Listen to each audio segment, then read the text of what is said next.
Genital mutilation has been nearly universally condemned. Genital mutilation has been condemned by the WHO, the United Nations Children's Fund, the United Nations Population Fund.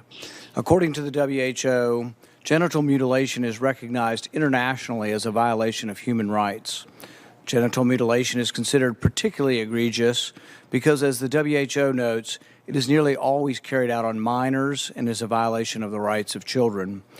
Most genital mutilation is not typically performed by force, but as WHO notes, that by social convention, social norm, the social pressure to conform, to do what others do and have been doing, as well as the need to be accepted socially and the fear of being rejected by the community.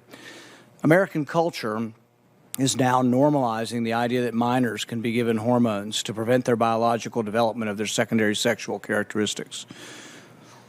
Dr. Levine, you have supported both allowing minors to be given hormone blockers to prevent them from going through puberty, as well as surgical destruction of a minor's genitalia. Like surgical mutilation, hormonal interruption of puberty can permanently alter and prevent secondary sexual characteristics.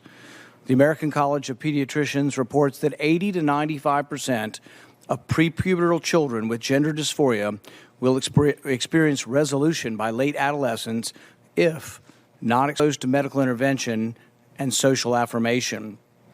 Dr. Levine, do you believe that minors are capable of making such a life-changing decision as changing one's sex? Well, Senator, thank you for your interest in this question. Transgender medicine is a very complex and nuanced field with robust research and standards of care that have been developed.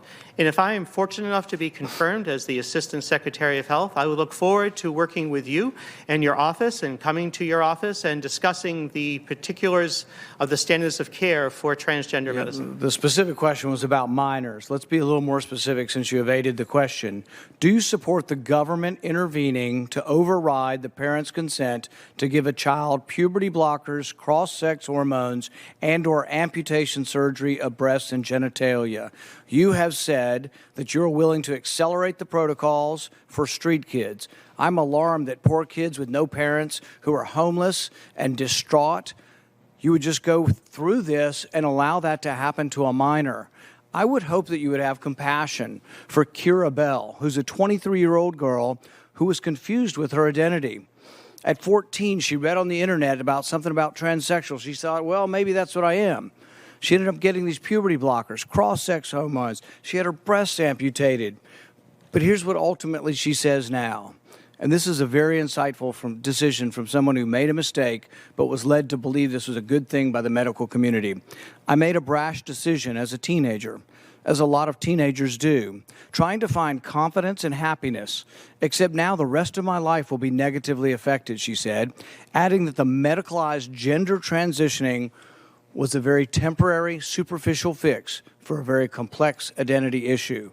What I'm alarmed at is that you're not willing to say absolutely minors shouldn't be making decisions to amputate their breast or to amputate their genitalia.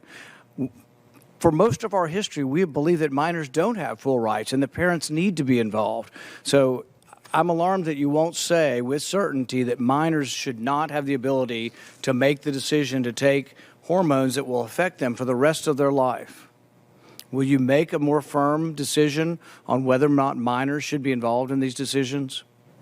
Senator, transgender medicine is a very complex and nuanced field, and if confirmed to the position of Assistant Secretary of Health, I would certainly be pleased to come to your office and talk with you and your staff about the standards of care and the complexity of this field. Let it go into the record that the witness refused to answer the question.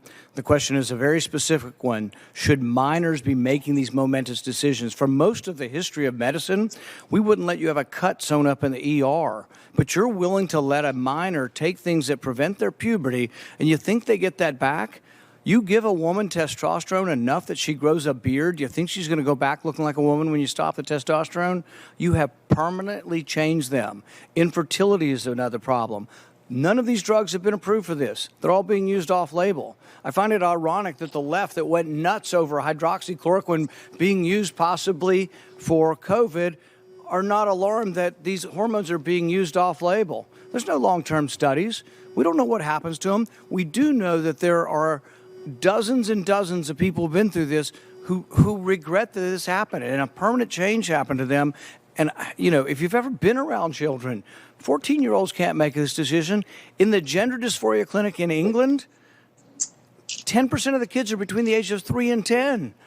We should be outraged that someone's talking to a 3-year-old about changing their sex. I can't vote for you if you can't make a decision. Thank you so much, Senator Paul. Senator Levine, thank you for answering the question. I will